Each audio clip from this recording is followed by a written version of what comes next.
Hi there, you're welcome to another episode of Obina Azonobi Show. Have you listened or watched my previous episode? If you've not, I will encourage you to do so and you will enjoy it. Today, I'll be talking on selling real estate to the rich. When it comes to selling real estate, the best social class to sell to are the rich, for one obvious reason, because they have the money to spend.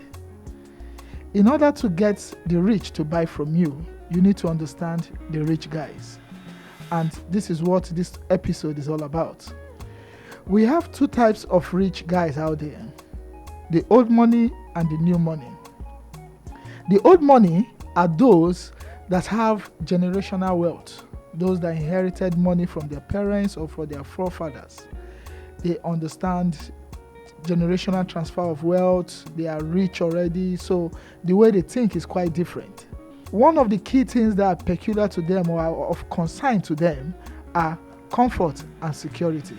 They want to be sure that their money is safe and they are comfortable doing business with you. But for the new money guys, they are more about luxury, class, return on investment. So the strategy of approaching these two guys are different. So I'll be explaining further on how to go about them. Now, for the old money guys, these are guys that inherited money. So one thing I know about them is they are very patient. They think about long term. The guy with the new money, these are guys that made money in their own lifetime. They came from nothing to become something. They are the new millionaires and the billionaires in the system. So what they are concerned about is what? Luxury, location, high return on investment. So when you're pitching these two class of people, you need to understand them properly.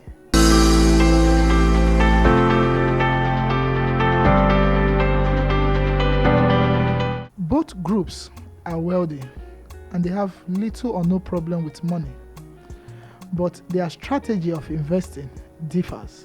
So you as a realtor or a developer approaching them must understand this concept. An old money can spend ridiculous amount of money on a luxury and a classy property just because of comfort, while the new money guy can spend tremendous amount of money for another luxury apartment or property, and it doesn't really make sense to the old money guys. Now, when you're pitching them or you're approaching them, you need to understand what are the terms that rings a bell to them. What are the selling points to them? What are the things that they are more interested in? If you're telling the old money guy about luxury, class, to them, class seems normal. But when you're telling them about it's safe, it's secured, you can invest and get your money in a long term, they understand that. The old money guys are the guys that can buy a piece of land or acres of property, of landed property, and live for 20, 30 years without touching them. But the new money guys, when they buy property, they're always thinking about what can I do with this property? I can't wait for a long time. I'm thinking about as they appreciate, can I sell, can I build and earn money immediately? So they're always thinking about immediate return on investment. So as a realtor, you need to have this information at the back of your mind. So when you're approaching any client, simply do your research and study your client. Yes, they are rich, but is this person spending money he made himself or is he spending money he inherited?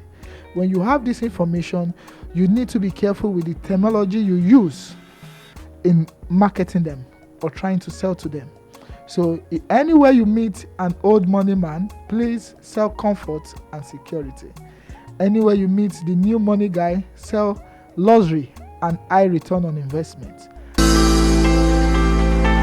Another consideration when selling to the old money and the new money guys, especially when it comes to JV development, you find out that JV are easily sold to old money guys because they have the money, they are patient, they are ready to go into partnership with you to drop their piece of land while you build on them and sell and share profit with them, or them owning and earn rental income for over a long time.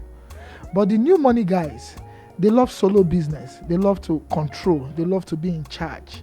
So whenever they want to invest, they are not always buying into a JV arrangement. They want, I want to buy this, invest, I want to own this and make my money within 2, 3, 5 or 10 years and cash out. So for people thinking about partnership or JV, I will encourage you to go for the old money guys. When it comes to property development, I mean build and sell, you go to the new money guys.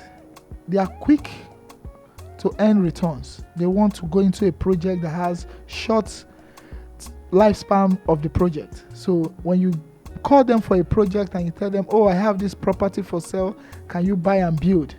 They key into it immediately. But when you consider an high rise, old money guys, they prefer buying land, holding for a very long time.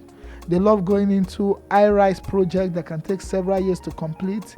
They love to go into new city development projects that can take 10 to 20 years to complete because they understand generational wealth. So being a new money guy is always interested in what? Immediate return on investment, classy things, flashy things, trying to impress his peers, trying to do things that they can start earning return of investment immediately, like rental incomes. But the old money guys, that is not of concern to them. They are more interested in their comfort and in their security, because what seems to be luxury to the new money guys, to the old money guys, is their everyday living. So once you're trying to sell to old or new money guys, you need to have this in the back of your mind and do your research properly. And in any of them you try to close up to, and you have the right terminology to use in your selling or in the project you're presenting to them, you're good to go.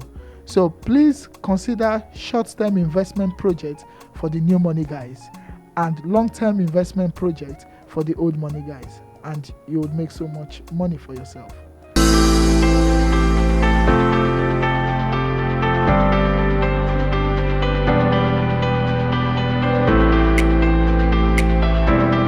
I hope you've learned something new about selling to the rich, and I hope this episode I've taught you one or two and you enjoyed it.